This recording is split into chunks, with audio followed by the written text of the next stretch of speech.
"This section is first class, sir." The flight attendant didn't whisper it. She didn't smile either.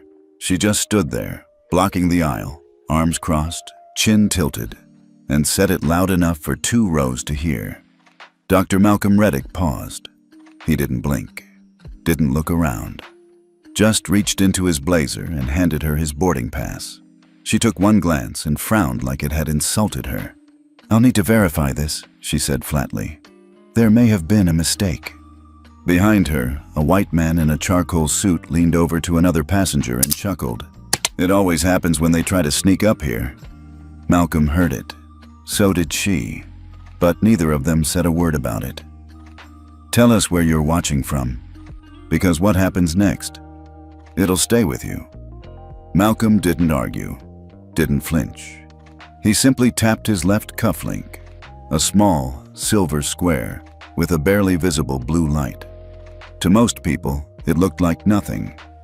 To one system, thousands of miles away, it meant everything at 8,000 feet above Europe, 31 minutes later. 4 international airports were suspending Sky Blue's access to executive gates. 2 more were uploading legal advisories, and not a single flight crew on that alliance knew yet.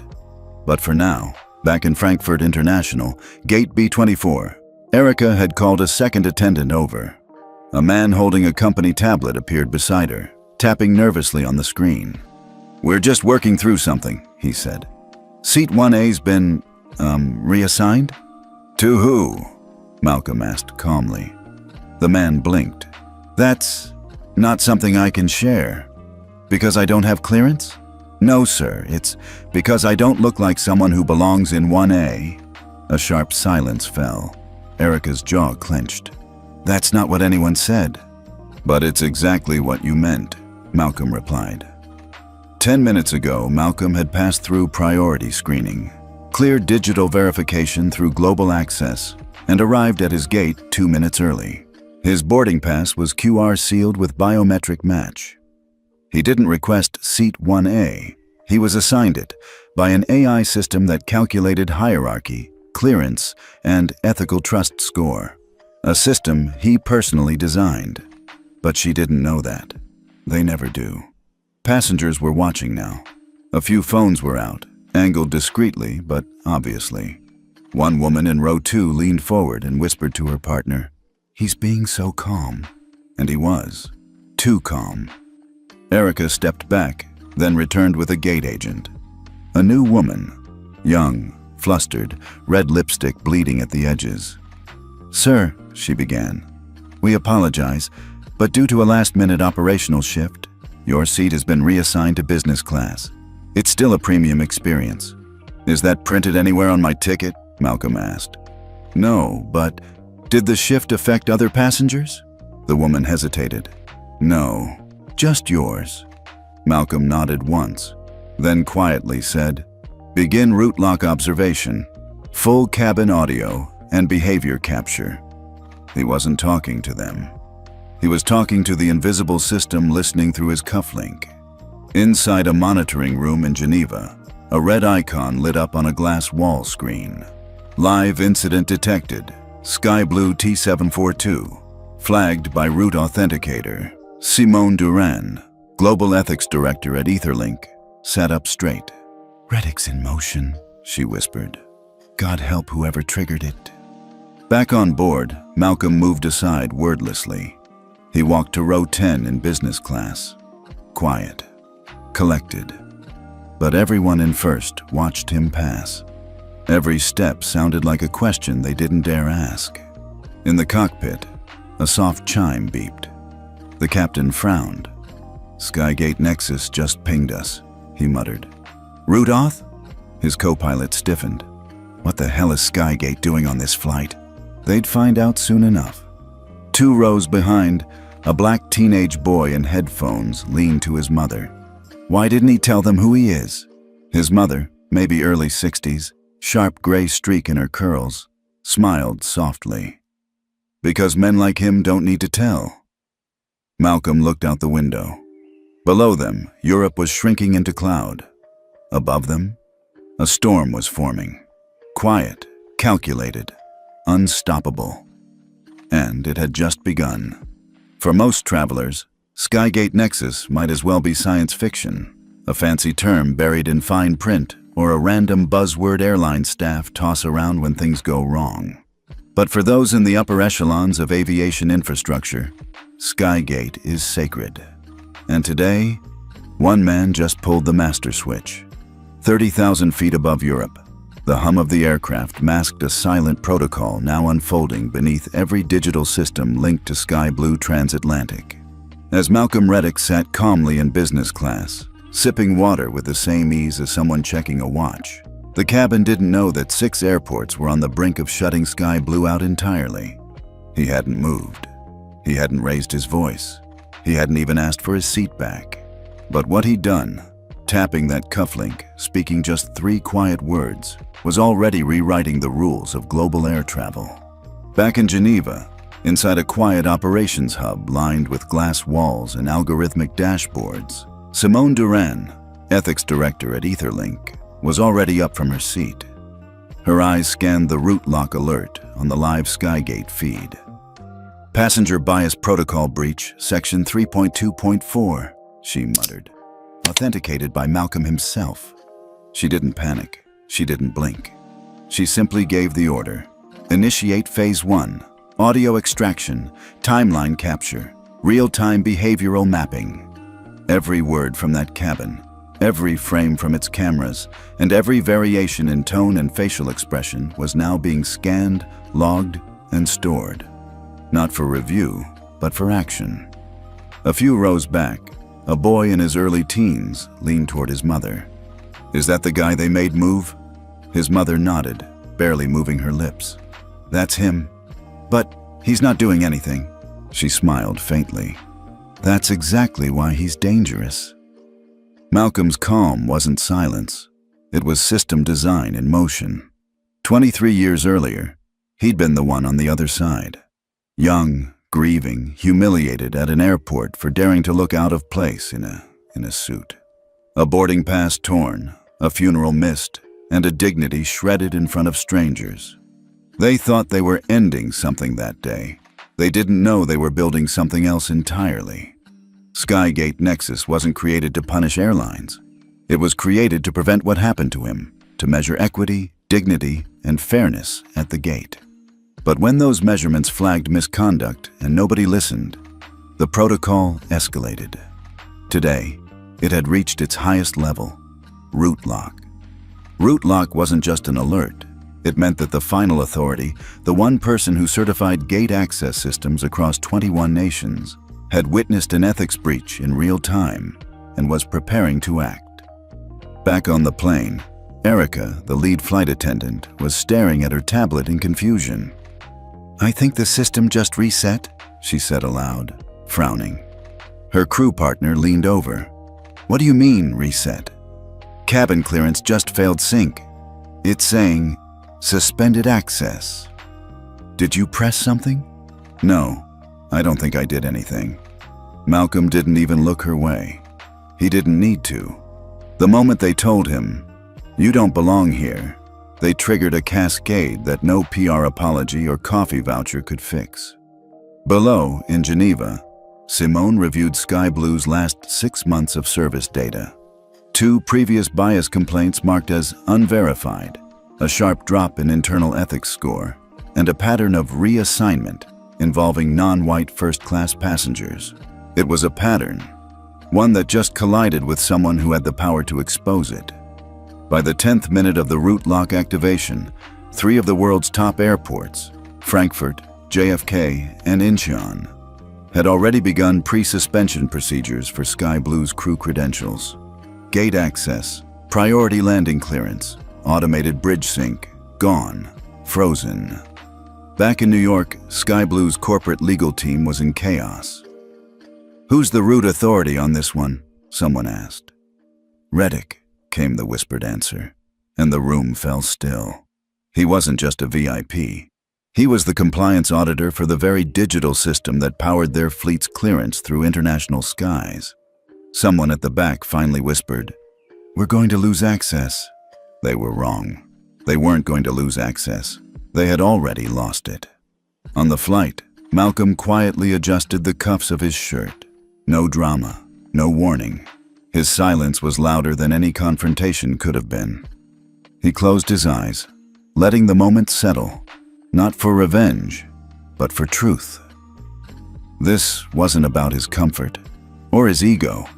It was about sending a message to every airport, every airline, every uniformed gatekeeper that no one gets to decide who belongs based on skin color, suit style, or where someone's seat happens to be.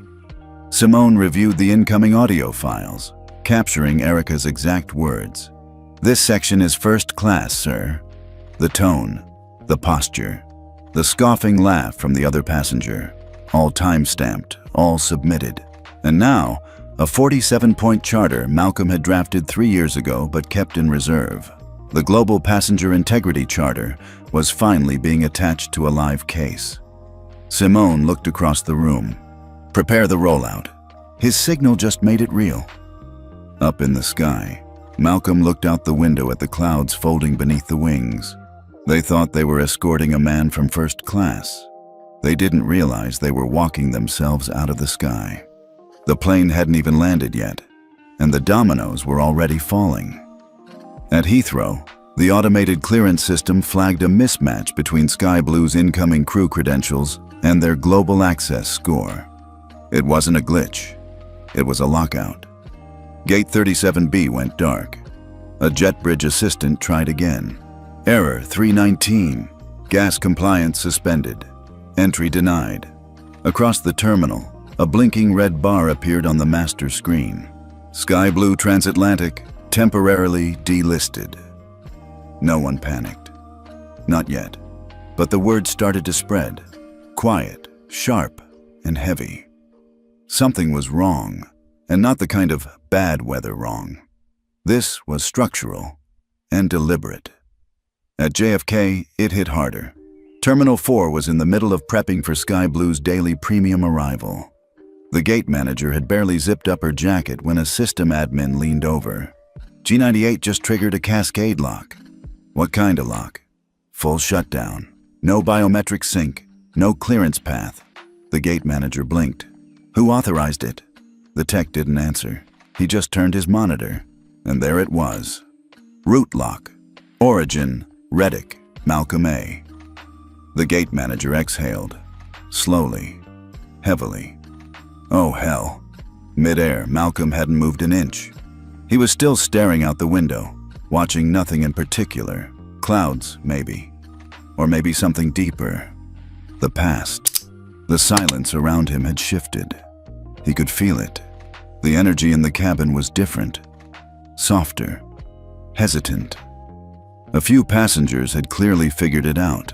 A man in row 12 was whispering into his phone, one hand covering his mouth. 2 others had subtly angled their seats toward Malcolm, as if proximity might offer protection, or maybe insight. But Malcolm didn't speak. Not yet. He was still letting the system speak for him.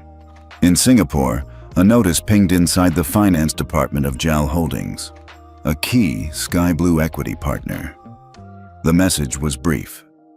Sky Blue GAS delisted route authority activated 1.8 in cross-airport contracts under immediate review. One of the executives, an older man named Koji Takeda, paused mid-sentence during a Zoom call and muttered, "Reddick." He turned off his mic and ended the meeting. Back on the plane, Erica tried her tablet again. Still no access. She leaned toward the cabin phone to call the cockpit, but it buzzed before she touched it. Incoming message. System-wide service suspension alert. Route lock confirmed. Coordination disabled. Please contact Sky Blue HQ directly. Erica's hand trembled slightly. This wasn't just a tech issue. This was the kind of message that only appeared once every few years, if ever. The crew chief approached her with a whisper. "What's happening?" "I don't know," she lied. But in her gut, she knew exactly what was happening.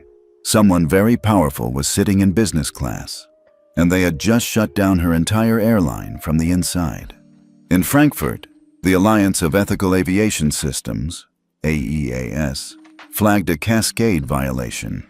3 linked airlines, all associated with Sky Blue, had failed automatic re-verification of their Sky score, triggering temporary access freezes at 6 Tier 1 airports.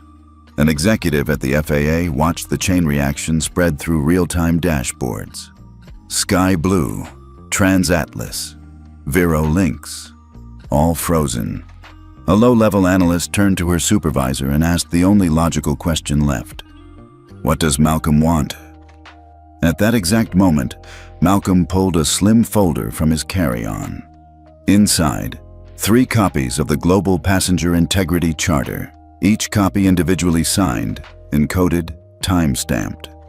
He'd waited 3 years to release it. Each clause addressed a different layer of bias, dignity erosion, and gate-level profiling. From how flight attendants are trained to interpret passenger-class cues, to how biometric boarding is often skewed by tone and race data. It was a document designed to rewire the very concept of customer service on a federal level, but nobody cared when he first wrote it. Until now. Now, they'd beg for it. His phone buzzed. Encrypted line. He pressed the side of his glasses. Go ahead, Simone's voice came through. We're live in Zurich. Do you want to push the charter now? He waited 5 seconds. No, he said quietly. She paused. No? Not yet. Why? Malcolm's gaze didn't move from the clouds. They're not desperate enough. Back in Washington, D.C., the Secretary of Transportation had just been briefed. Her Chief of Staff handed her a 3-line memo. Route lock authorized by Dr. Malcolm Reddick's Skygate Nexus activation confirmed across 6 airport jurisdictions, 1.8B and related contracts suspended as of 1:43 UTC. The secretary lowered the paper and asked softly, "Why wasn't I told this earlier?" No one answered. Down in row 14, a teenage girl turned to her mother. "Mom, is that the man who—" Her mother gave her a look, a soft, warning glance. Then she nodded. "Yes, baby, that's him. Is he gonna do something?" Her mother didn't smile. "He already did." In Manhattan, the CEO of Sky Blue had just landed from a separate flight. His phone lit up with 12 urgent texts. All said the same thing. "You need to call Malcolm Reddick." He stared at the screen, then deleted the messages. Pride, stubbornness, denial. The kind of pride that gets airlines grounded. On board Flight T-742, the pilot's voice finally came over the intercom. "Ladies and gentlemen, this is your captain speaking. We've just been informed of a temporary gate reassignment at our destination. Please remain seated. There is no cause for concern." Malcolm allowed himself the faintest smile. No cause for concern? Tell that to the 6 global airports, now reviewing whether Sky Blue even has permission to land. He tapped the edge of his cuff again. Simone's voice returned. "Zurich just flagged inbound from Hong Kong. They want access to the charter." "And?" "I told them we'll release it after landing." "Good," Malcolm replied. He paused, then added, "Let them sit in turbulence for a while." He folded the charter copies back into his folder. Outside, the clouds parted. They were descending now. But the industry? It was just starting to spiral. The plane landed 23 minutes behind schedule, but no one complained. Not the passengers, not the crew, not even the captain, whose voice cracked slightly when he announced, "We've been reassigned to a private gate due to operational realignment." Operational realignment? The first officer glanced at him sideways. Even she knew what that really meant. Malcolm Reddick was no longer a passenger. He was a trigger, and the industry had just been pulled. As soon as the plane touched down, 3 texts came in. Encrypted, silent, immediate. Zurich, we confirm total compliance freeze. Frankfurt, requesting access to charter. 5 airlines at risk of delisting.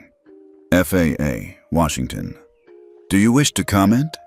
Malcolm didn't respond to any of them. He just stood, straightened his jacket, grabbed his leather folder, and walked toward the front of the plane. Passengers moved aside without being asked. A few of them looked down, a few looked up, but no one dared meet his eyes directly. Not after what they'd seen unfold at 30,000 feet without a single word from him. Not after their phones started flooding with headlines. Sky Blue Transatlantic locked out of Heathrow in mid-air shakeup. Global Access Score suspends 3 carriers in under 20 minutes.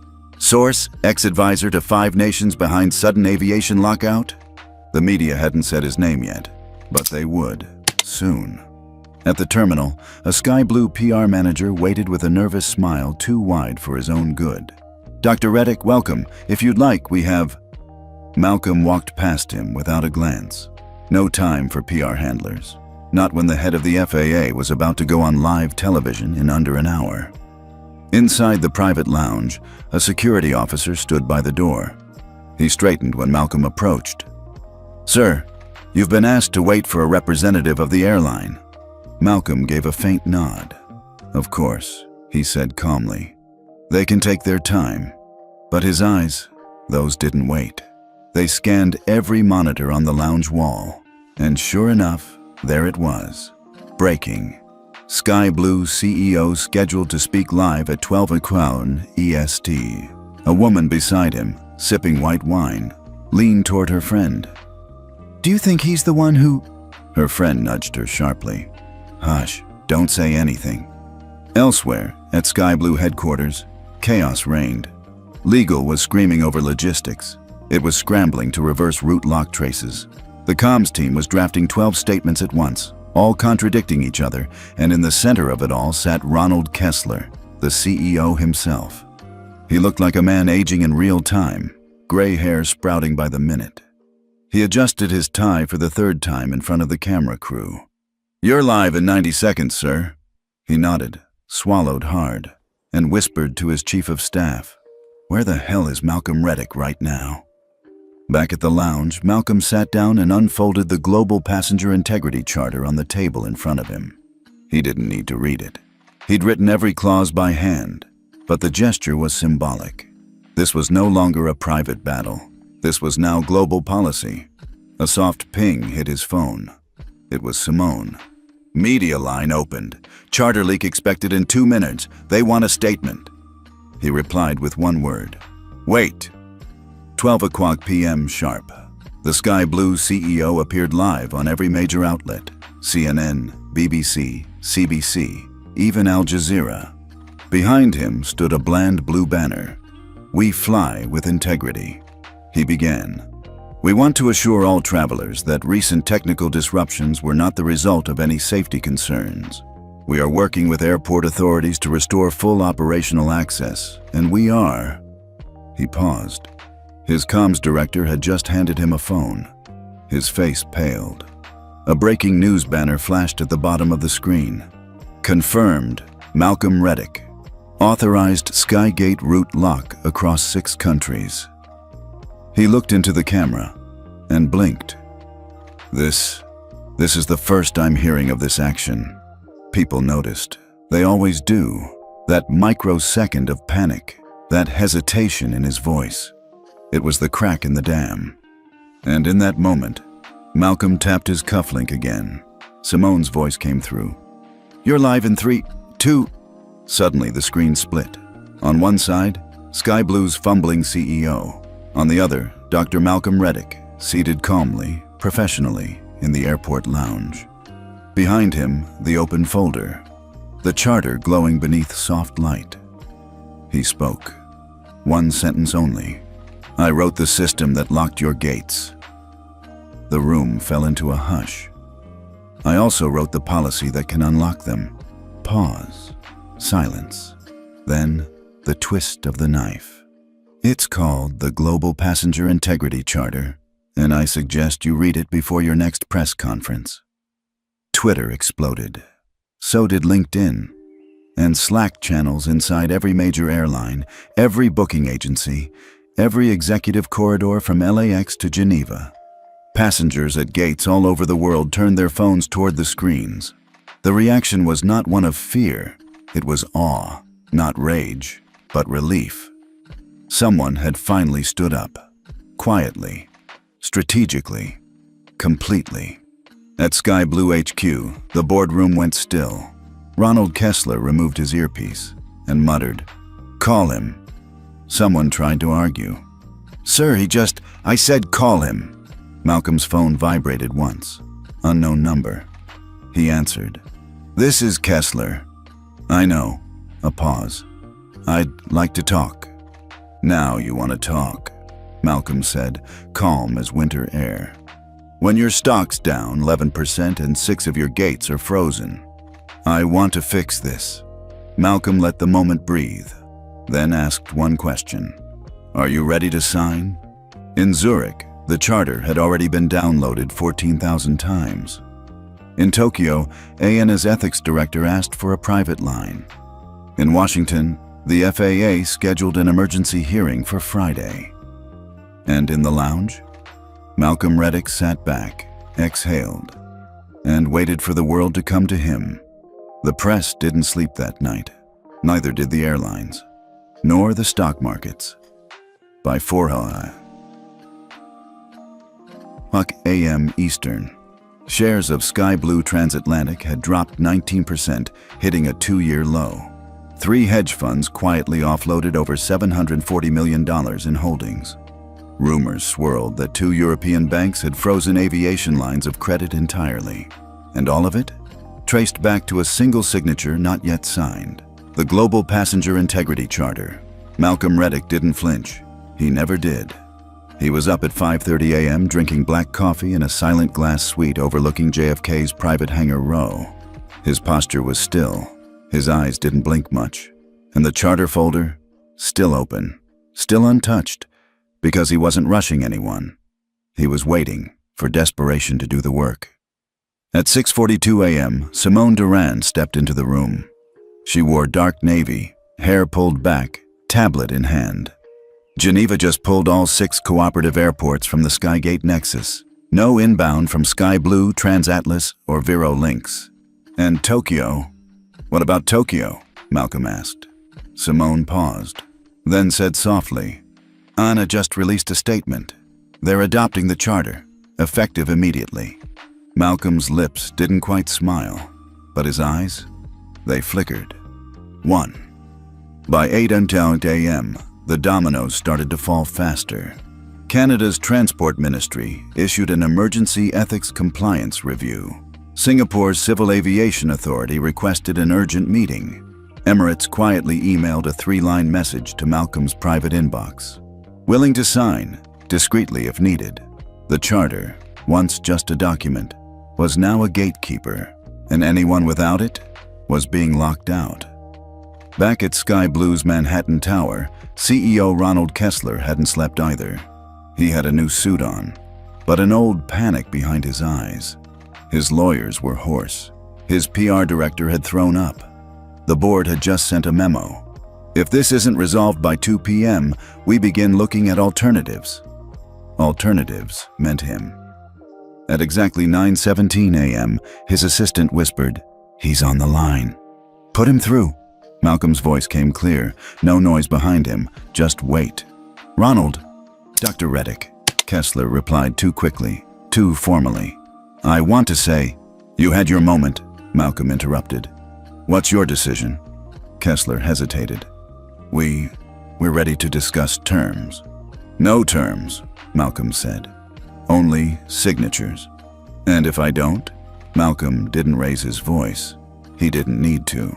"The FAA hearing is in 4 hours. By then, I'll have 5 more signatories, and you'll be the man who refused to join the one thing that could save this industry." Silence. Then, "Send me the charter." Across the industry, screens buzzed. One by one, headlines updated. ANA signs Global Ethics Charter. First airline to join Reddick-led reform. Sky Blue CEO in private talks with Malcolm Reddick. FAA to host emergency ethics summit today. Will Reddick testify? In Washington, inside the FAA's stone-walled chamber, the energy was electric. Reporters elbowed each other for seats. Airline reps looked like they were walking into a tribunal, and at the center, 3 long oak tables, one left empty. For Dr. Malcolm Reddick. He arrived 15 minutes late. Deliberately, he walked with the steady grace of a man who didn't need to speak loudly to be heard. A woman from Alaska Airlines stood as he passed, nodded once. A young black pilot placed his cap over his heart, and an elderly woman, former senator, whispered to her aide, "He reminds me of Thurgood Marshall." The chairman of the hearing banged the gavel. We now open the emergency session on ethical violations, systemic bias, and global access protocol failures. Present is Dr. Malcolm Reddick, designer of the Skygate Nexus and current administrator of the Global Passenger Integrity Charter. Malcolm didn't nod. He just placed the folder on the table, opened it, and let it sit there. "What are you proposing, Dr. Reddick?" asked the chair. He looked at her. "Accountability. And enforcement?" He turned the folder toward them. "Every airline that signs this will be subject to the same ethics scoring system used by Skygate, applied in real time across all operational sectors. And if they refuse, they lose access to everything." The room went still. It was one of those moments that didn't need music to feel cinematic. The older board members whispered. One younger rep from a low-cost carrier scoffed. "You don't have that kind of leverage." Malcolm looked directly at him. "Then explain why your gates just locked you out of Zurich." Simone, seated quietly behind him, slid a tablet to the FAA chair. Real-time visual. Red flags across 14 airports. Sky Blue marked as non-compliant. Vero Links, pending. Transatlas, suspended. ANA, green, signed. Full access restored. The FAA chair swallowed hard. This could restructure the entire global system. Malcolm replied simply, "That's the point." Back at Sky Blue headquarters, Kessler got the text from his board. "Sign, now, on camera." And so he did. Shaky hands, national broadcast, trembling words. "We, Sky Blue Transatlantic, fully endorse and adopt the Global Passenger Integrity Charter." He barely got the sentence out before the screen cut to Malcolm, still seated at the FAA hearing. He signed nothing. He just nodded. Once. That was enough. The final sequence was fast. FAA voted unanimously to require charter compliance for all international routes within U.S. airspace. Malcolm was appointed head of the Ethics Enforcement Task Group, reporting directly to global regulators. Within 72 hours, 7 airlines signed. Within 1 week, Malcolm's name was trending next to MLK, Thurgood Marshall, and Rosa Parks. Not because he protested loudly, but because he rewrote the system, quietly, permanently. They called it the silence. No press releases, no new commercials, no customer emails from the airline's marketing teams. Just silence. Because that morning, 3 major airlines, Sky Blue, Transatlas, and Vero Links, woke up to something far worse than a PR disaster. A public ethics score. At exactly 7 o'clock a.m., the Skygate Nexus Live dashboard opened to the public for the first time. Until then, it had been a private regulatory tool, used by infrastructure directors and compliance officers. Now, every passenger could type in an airline's name and see one single score. The Global Passenger Integrity Rating, color-coded, updated hourly. Green, compliant. Yellow, under review. Red, non-compliant. And beside it, the violations log. Every unethical incident, every demographic disparity, every complaint filed by flight attendants, passengers, or airport staff, time-stamped and verified. Within 6 minutes of launch, Sky Blue Airlines, status red, 42 active violations. Transatlas, status red, 31 active violations. Vero Links, status yellow, underboard review. And at the top of the dashboard, ANA, Airlines, green, charter signatory. Passenger ethics score, 97.4.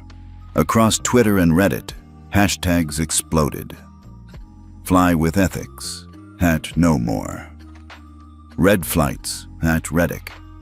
Reform TikTok creators ran 30-second ethics checks before booking their trips. News anchors hosted live dashboard readings like weather forecasts.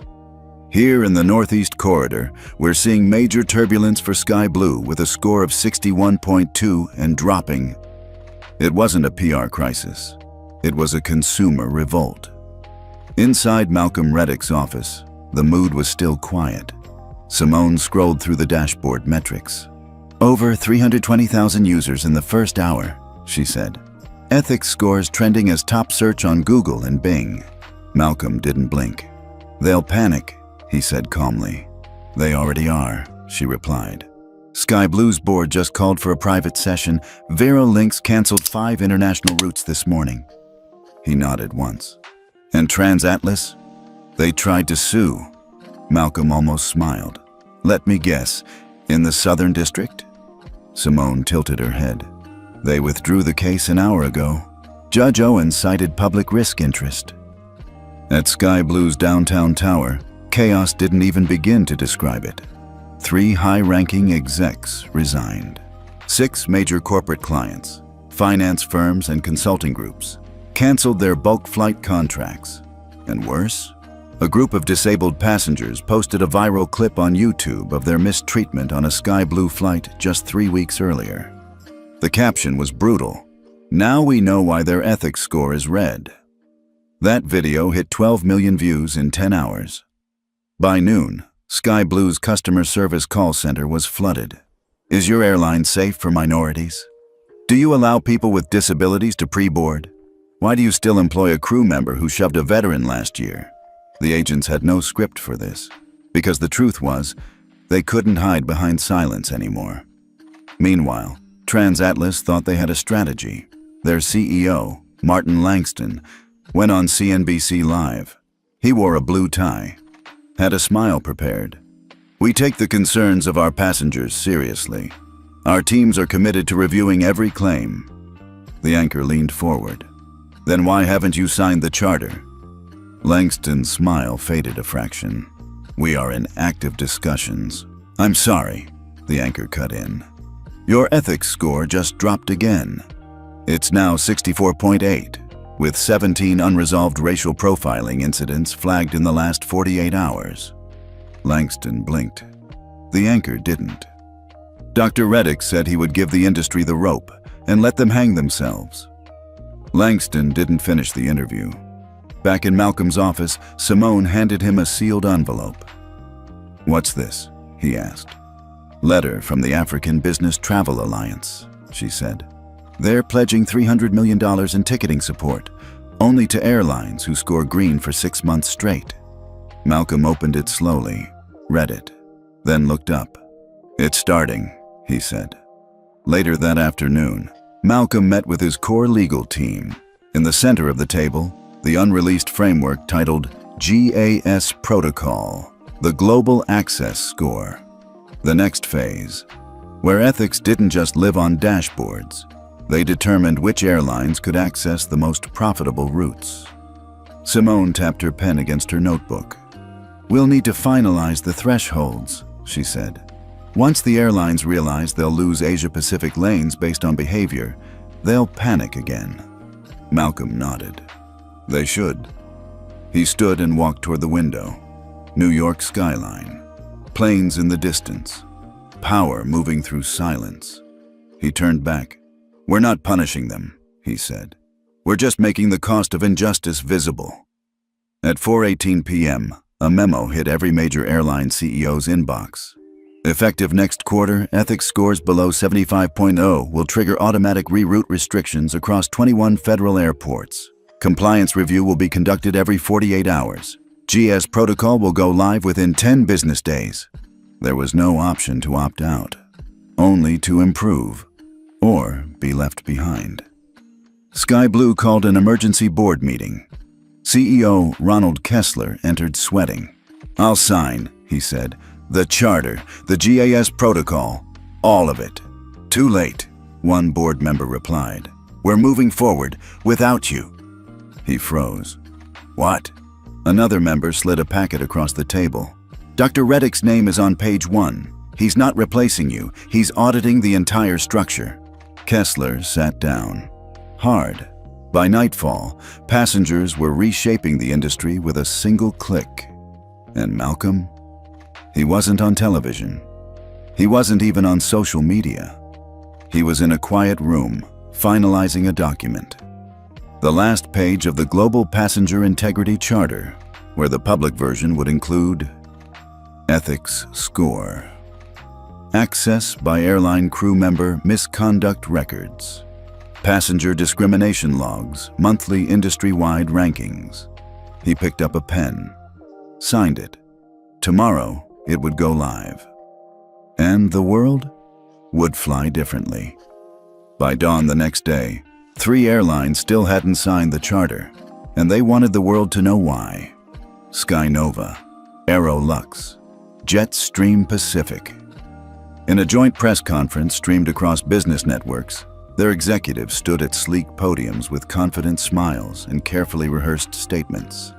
"We believe in fairness," said Elena Hirsch, CEO of Jetstream.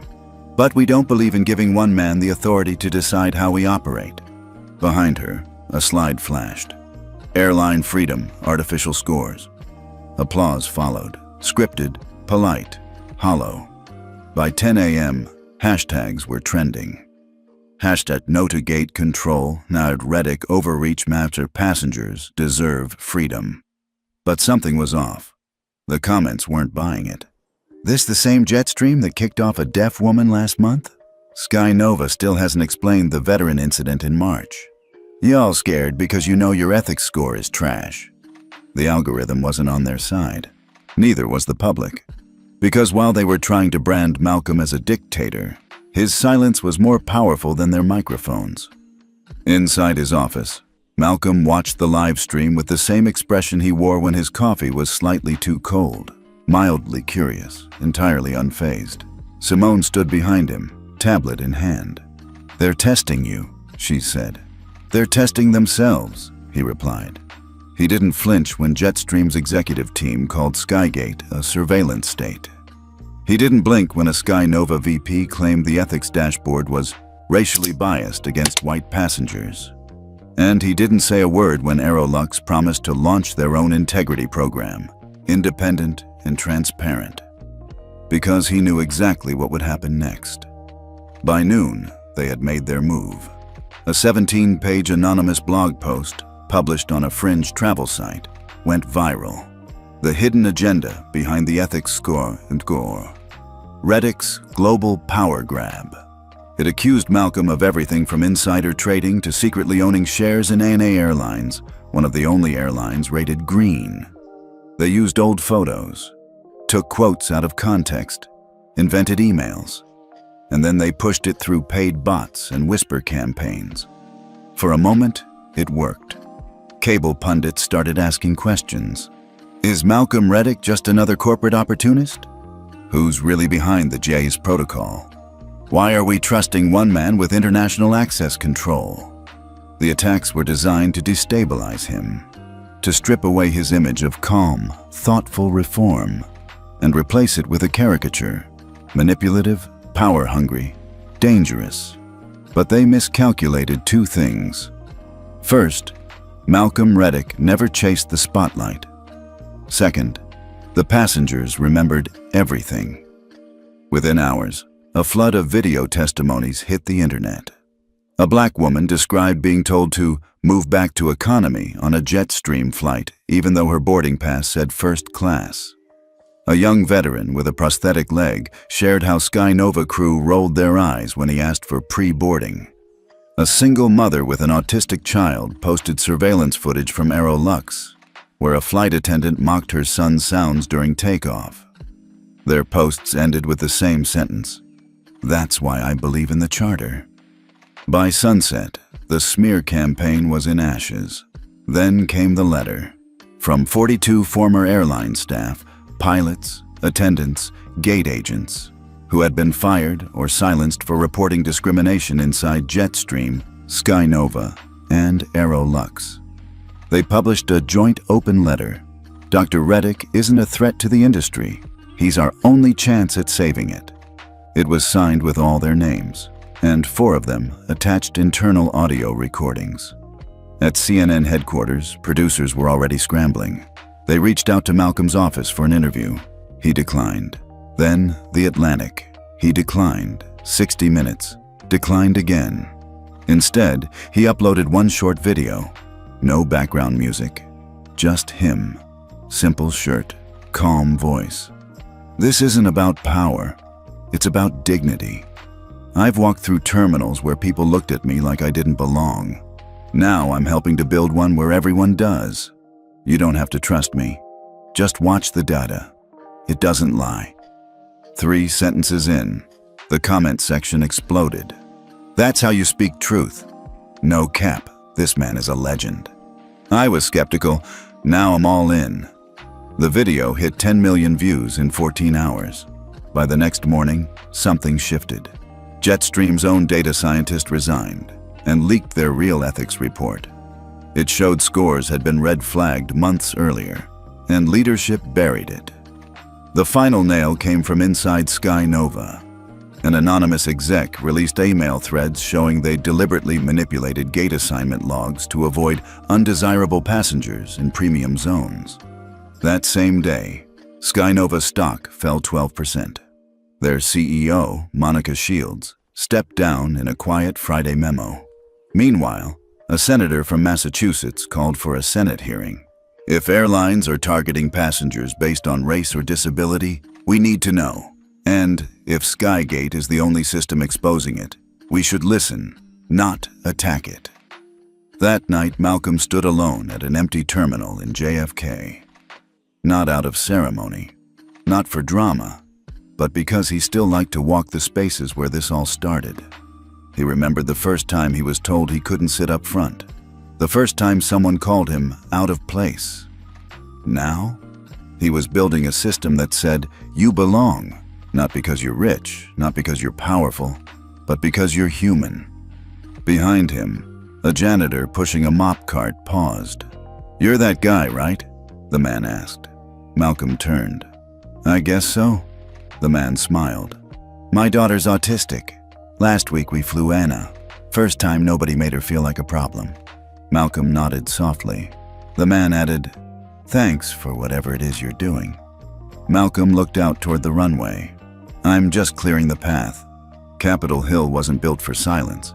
It was built for speeches, for sound bites, for moments when someone said something loud enough to get quoted by 5 networks in under a minute. And yet, when Malcolm Reddick walked into the Senate hearing room, he didn't say a word. Not at first. He sat down, calm and unbothered, across from senators who weren't sure whether to treat him as a threat or a visionary. His presence disrupted the room in ways they couldn't measure, not because he demanded attention, but because he didn't need to. He was the conversation. Senator Grant from Texas tapped his mic. Let's come to order. Malcolm adjusted the single document in front of him. No stack of papers, no assistants hovering nearby. Just him and the truth. The hearing was officially titled Passenger Rights in a Digital Age, Ethics, Algorithms, and Accountability in Air Travel. But everyone knew what it really was, the Reddick hearing. Because in the past 3 weeks, his Skygate Nexus protocol had grounded planes, embarrassed airlines, exposed racial and disability bias, and triggered resignations from 2 CEOs. Now Congress wanted answers. The public wanted more, and the airlines wanted revenge. Senator Delgado, sharp and unapologetically skeptical, opened the questioning. Dr. Reddick, do you consider yourself the final authority on who gets to fly? Malcolm leaned forward, his voice steady. No, Senator. I consider myself the person who built a system that holds airlines accountable when they forget who has the right to fly. Delgado smiled thinly. You understand the concern here. One system, one man, one root authority. Malcolm nodded. Yes, that's why I'm here today, to decentralize it. The room shifted. Reporters scribbled. Cameras clicked. What do you mean by decentralize? Senator Barnes asked. Malcolm opened his folder and slid a document across the table. This is the Global Passenger Integrity Accord. It's a binding framework designed to be overseen by an independent international ethics council, not me. I've drafted it, but I don't want to own it. Gasps rippled. He continued. The accord includes 3 core mandates: real-time passenger treatment monitoring through anonymized AI-driven scoring, mandatory ethics training for crew and staff, reviewed quarterly, a transparent appeal system for passengers to challenge discriminatory actions within 24 hours. Delgado flipped through the pages. This would be industry-wide? It already is, Senator. 18 airlines have signed. 4 more sign next week. 3 are still resisting, but they won't for long. The committee paused. They weren't expecting surrender of power. They were expecting defensiveness, ego. What they got was structure, strategy, and control through relinquishment. Malcolm didn't need to cling to Skygate because he knew what was coming next. The public wouldn't settle for less now. Outside the hearing room, a protest was gathering, though not against Malcolm. Passengers held signs. We stand with Reddick. Accountability is not control. I deserve my seat, period. The TV crews caught everything, and they also caught the moment when a former flight attendant, fired last year after reporting repeated bias in Jetstream's international routes, walked into the hearing quietly and sat in the gallery. She wasn't on the official list, but she brought something no one expected: a recording. Midway through the session, Senator Holbrook, who had long defended airline deregulation, took aim. Mr. Reddick, isn't it true that some of these scores your system generates can be gamed? That they rely on algorithms that might not account for human context? Malcolm didn't flinch. They can't be gamed, Senator. That's why they're hated. And yes, no system is perfect, but ours flags patterns, not moments. He glanced at the former attendant in the gallery. Actually, if the committee permits, there's someone here who can illustrate the difference between a moment and a pattern. The room paused. Holbrook looked annoyed, but Senator Grant leaned in. Proceed. The woman stood, walked slowly forward, and placed a small device on the table. It played a muffled recording of a crew meeting. Just keep the aisle clear. If we get another solo black traveler in first, try to upgrade them backward. Just make it look like an accident. There was silence. No one could argue against that pattern now. When the hearing resumed, Malcolm brought it home. I built Skygate not to punish airlines, but to protect people like her, people like me, and your constituents. He stood. I don't want the power. I just want the rules to finally apply to everyone the same way. Every seat, every gate, every human. He walked out as the cameras rolled. By nightfall, the accord had gained 10 million new online signatures. 25 international airports pledged compliance, and 3 airlines, the ones still resisting, had their stock downgraded after ethics fund managers pulled $680 million in investment capital. That wasn't Malcolm's doing. That was the market deciding what fairness looked like. At home, Malcolm poured himself a drink and stood at his window. He didn't feel victorious. He felt necessary. And that was heavier. His assistant called. They want you on MSNBC, and the White House just reached out. He paused. I'm not a politician. She replied, They know. That's why they're calling. Across the country, in thousands of airports, a quiet shift began. Training manuals were rewritten, hiring protocols reviewed, passenger complaint systems digitized with real-time escalation. The Malcolm Protocol was no longer a theory. It was industry standard, and it was just beginning. The sun hadn't even cracked the horizon yet, but Malcolm Reddick was already awake. Not from nerves, from purpose. He stood barefoot in the kitchen of his DC townhouse, sipping black coffee, eyes scanning the quiet city skyline. Today wasn't about power. It wasn't about headlines. It was about clarity. By noon, he would release something no airline had ever wanted the public to see: the SkyTrust transparency layer. 9:00 a.m. The launch room was quiet, nearly sterile. No banners, no media circus.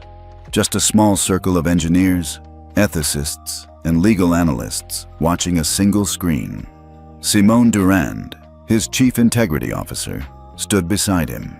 "Once we do this, there's no walking it back." "Exactly," Malcolm said, "and it's about damn time." At 9:03, with a single biometric tap, Malcolm activated the SkyTrust layer. Within seconds, a cascade of data flooded the global aviation network. Every major airline's passenger ethics score was now live, real-time, immutable, visible to the world. What is the SkyTrust transparency layer? It's a public dashboard built on top of Skygate Nexus that shows how airlines treat passengers based on demographics, anonymized patterns, complaint-to-resolution ratios, crew behavioral scoring, verified passenger ratings. But most importantly, it let passengers rate the airlines back.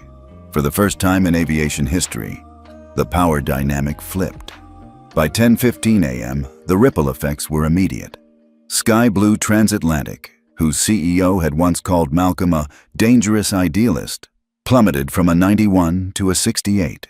Trans-Atlas Airlines dropped from 88 to 61. Virolinx dipped below 50, now tagged with the red ethically non-compliant banner. Airlines panicked, executives scrambled, shareholders started dialing. But Malcolm wasn't taking calls. He was already preparing for Phase 2. At the same time, at JFK Terminal 5, a video went viral. A white woman had filmed herself being moved to economy because a black father and his autistic son were upgraded by staff. "I paid for comfort. Why is he up here?" she snapped. The video ended with the flight attendant calmly replying, "Because our new ethics system said you weren't qualified." #SkyTrust wins exploded. It trended for 48 hours straight. By noon, Malcolm's inbox was flooded with stories. A grandmother in Detroit wrote, "I've flown 40 years. First time I saw staff treat a Muslim teenager like a human being." A gay couple in Houston posted, "Crew apologized to us before we even complained." An Asian American woman shared, "Pilot personally came to check on me after hearing about microaggressions from another passenger." The system wasn't perfect, but it was working. Back at his office, Simone handed him a flash report. 3 more airlines signed on voluntarily, European ones. They don't want to be last. Malcolm smiled. Nobody wants to be the last domino. She nodded. "You ready for the next wave?" "Skyline's Disclosure Act," he said. "Yeah, let's go public." At 2:30 p.m., Malcolm went live on the SkyTrust channel. No fanfare, no teleprompter, just a plain backdrop and one mic. "Today isn't about revenge," he began. "It's about repair. For decades, you've been asked to trust airlines that didn't earn it. That time is over." He paused. "You now have access to what we've seen behind closed doors, how they treat people when no one is watching, and now, everyone is watching." His tone was calm, but the message hit hard. This isn't just transparency, it's accountability. Within 12 hours, 4 airlines launched internal ethics training revamps. 2 airports added SkyTrust check-in screens. 1 union threatened to strike unless their airline raised its ethics score. By nightfall, SkyTrust became the most searched term on Google, and the FAA? They quietly added SkyTrust compliance as a recommended best practice. They wouldn't admit it yet. But the industry had changed. Malcolm sat at his desk long after midnight, staring at the global dashboard. Green, yellow, red. Airlines moving up, others crashing. He clicked on a score. Sky Blue, 68, still falling. He exhaled. "Not enough," he whispered. Simone walked in, jacket draped over her shoulder. "You did it." "No," Malcolm said. "We made them look in the mirror. What they do now? That's up to them." She smirked. "That mirror has teeth." Outside, airports buzzed. But this time the buzz wasn't about delays. It was about dignity. And that was the point all along. Malcolm didn't need applause. He just needed change. And now, change had a dashboard. SkyTrust was live. The email hit at 7:41 a.m. sharp. Subject line, urgent. Senate oversight hearing. Request for testimony. Malcolm barely sipped his coffee before Simone burst into his office, eyes wide. "You're not going to believe this," she said, handing him the tablet. He read the subject once, then again. "They want me on the Hill. They want SkyTrust on the record. This Thursday." Malcolm leaned back in his chair, silent for a moment. "Good. Let's make it count." By 9:30, his legal team was already assembling briefing documents. But this wasn't just a matter of protocol anymore. It was about policy. Because overnight, 3 more major airlines had dropped below the 60-point ethics threshold. One of them, Atlantic Bridge, had quietly canceled a $410 million aircraft order that was tied to an international ethics bond. The dominoes were falling faster than anyone anticipated.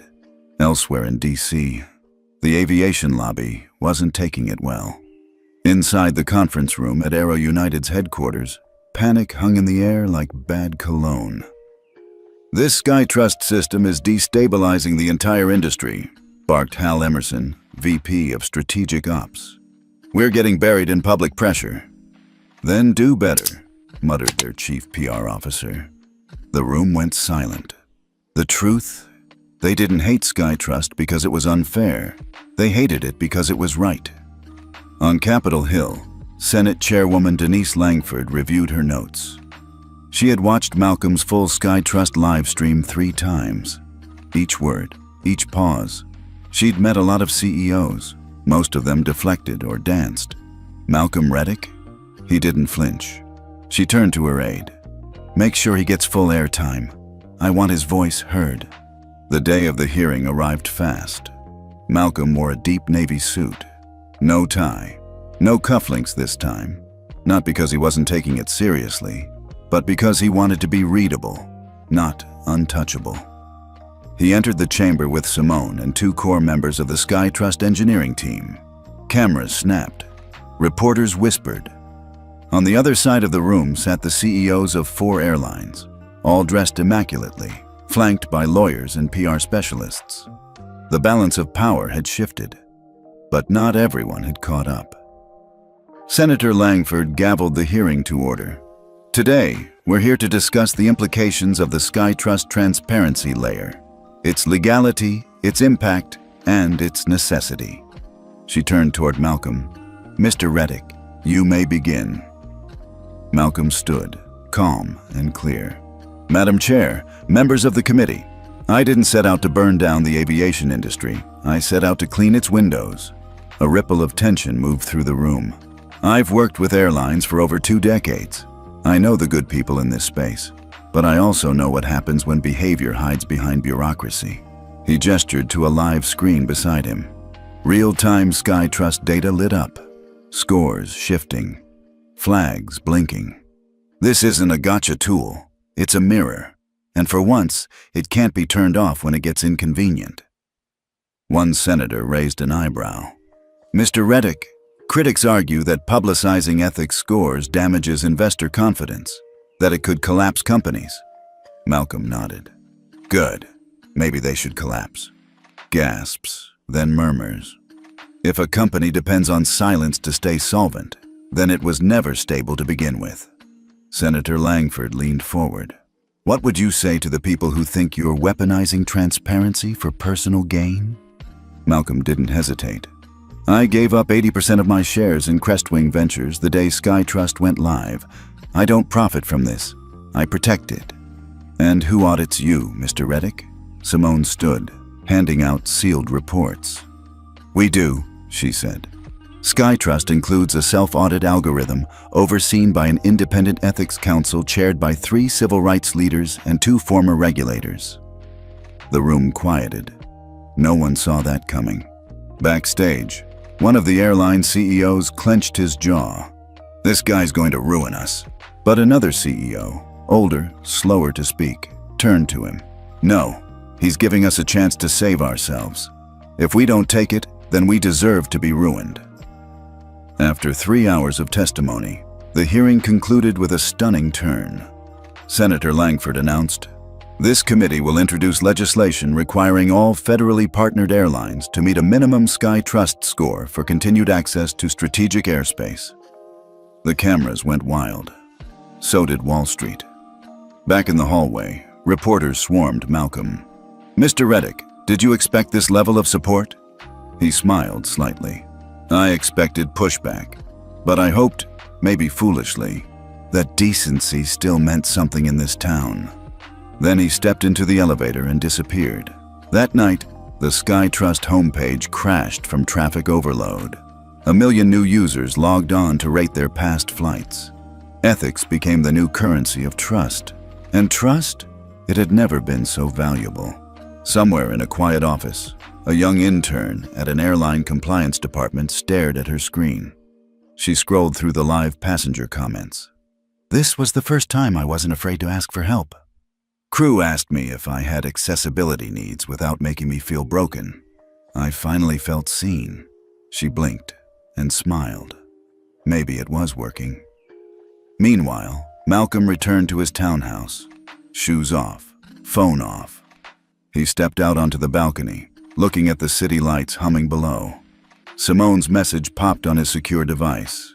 "Senate vote likely within 14 days. You ready?" He typed back, "Born ready."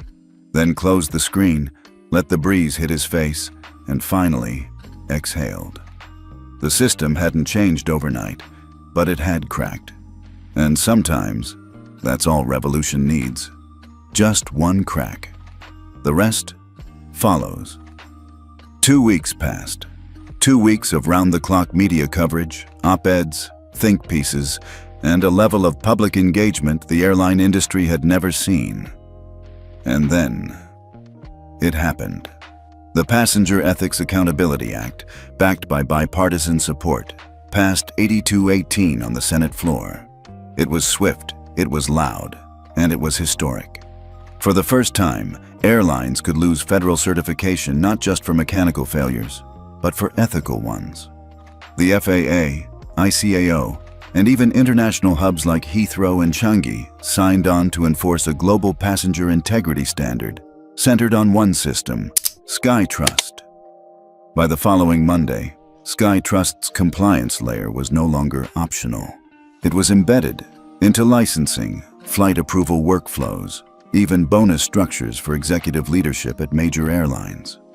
More than 17 international carriers were placed under Phase 1 remediation for failing to meet baseline dignity benchmarks. 4 US-based airlines announced emergency retraining programs. 1 filed for bankruptcy. At the same time, the FAA released its first transparency index under the new law. It ranked airlines not by cost or speed, but by ethics score, grievance response time, and verified passenger dignity satisfaction. At the top of the list, Meridian Air, a small, mid-range airline from Denver that had quietly adopted SkyTrust voluntarily 6 months prior. At the bottom, Sky Blue Transatlantic, the same airline that denied Malcolm his seat. They lost access to 6 federal gates and 3 international landing strips. Their stock tumbled 37% in 2 days. Their CEO resigned. Meanwhile, inside the Pentagon, procurement officers met to adjust future defense contracts. "From this point forward," one general announced, "all defense travel will use certified ethical carriers. Anything less is a national liability." Malcolm's framework had done more than protect passengers. It had redefined security, transparency, and trust as measurable infrastructure. And Malcolm? He kept his distance. No interviews, no panels, no victory laps. He sat in his home office in DC, watching a new onboarding tutorial play across the SkyTrust admin panel. It was narrated not by him, but by a young Latina cabin crew trainer who'd once messaged him after the live stream, thanking him for making silence expensive. She was now Director of Ethics Culture at Horizon Airlines. He smiled. That's how you know something real has changed, when you're no longer needed in the room, because the room knows what to do now. That same week, a letter arrived, handwritten, no return address. Inside was a short note. My father always said, "It's just the way things are." You proved him wrong. Thank you for teaching my sons to expect better. Below it, a business card from an airline pilot, folded into quarters. A keepsake. Malcolm didn't need to know who it was from. He just tucked it into a drawer next to his old boarding pass from that Frankfurt flight. Seat 1A, the one they said he didn't belong in. And yet here he was, not just sitting in 1A now, but redesigning the whole plane, not for himself, but for everyone who ever sat in silence, thinking it was safer that way. Down the block, a young woman, 26, black, corporate traveler, tapped open her boarding app. It buzzed once, then displayed a small green badge. Carrier SkyTrust compliant, 93.6. She smiled. First class. Not because she had to prove anything, but because no one could question it anymore. Not without the system answering for her. And somewhere across the ocean, a mother traveling with her autistic child was greeted with a flight crew that actually asked how to communicate best before takeoff. She cried in row 14, not because something bad had happened, but because, for the first time, it hadn't. In this new sky, ethics had altitude, and dignity, it had teeth. The sun hadn't even cleared the skyline when Malcolm walked through the entrance of Gate 22. No security escort, no private terminal, just him, a simple gray carry-on, and a quiet smile. He looked up at the digital board. Flight 306, DC to San Francisco, on time. Beside it, a green badge pulsed softly. SkyTrust certified, 96.2. Passengers passed by with coffees and carry-ons, never guessing who he was. That was the point. Not recognition, restoration. He took his seat, 2A this time. Not because it mattered, but because it didn't have to anymore. Across the aisle, a flight attendant made her way down the cabin, greeting passengers with the kind of warmth that wasn't trained. It was chosen. She paused at Malcolm's row. "Good morning, sir. Let me know if there's anything you need. We're proud to fly you." She didn't flinch, didn't hesitate, didn't look at him like he didn't belong. Malcolm gave a small nod. "Thank you, and thank you for being here." She smiled. "It's not just a job anymore. It's personal." Then she moved on. 10 minutes before departure, a mother with 2 young kids struggled to stow her bags in row 5. A man in business class stood up and helped her without being asked. No eye rolls, no sighs. The small things were changing, everywhere. The captain's voice came over the intercom. "Ladies and gentlemen, we're proud to share that our flight today is part of the SkyTrust Verified Network. What that means is, you can expect not just safety and service, but dignity. From takeoff to touchdown." A few passengers clapped softly. It wasn't theater anymore. It was culture. As the plane taxied down the runway, Malcolm leaned back and stared out the window. For the first time in years, he wasn't thinking about numbers or systems. He was thinking about his mother. How she used to dress him in a little clip-on tie when they flew together. Said it would help people see him right. How she always triple-checked his ticket so no one could question his seat. How she once whispered, "They don't know who you'll be one day, but I do." He smiled to himself. She was right. 30 minutes into the flight, Simone sent a text. "FAA just approved the full adoption package. It's official. The Global Passenger Integrity Charter is now part of federal code." Below it, a photo attachment. A screenshot of the Skygate Nexus dashboard. Green across the board. No violations, no delays. A system, once invisible, now running as the new normal. He didn't reply. Just closed the message and looked out at the clouds. 2 rows back, a teenage boy, maybe 16, tapped the SkyTrust app on his phone. He watched the crew quietly, then typed in a live comment. "Flight attendant asked if I was nervous flying alone. First time someone's ever done that. I feel safe." It posted instantly, logged into the global layer. One more ripple in the sea of change.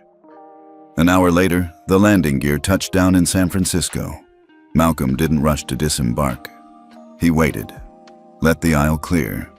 When he finally stepped into the jet bridge, a crew supervisor waited with a simple envelope. "We were asked to give this to you when you landed."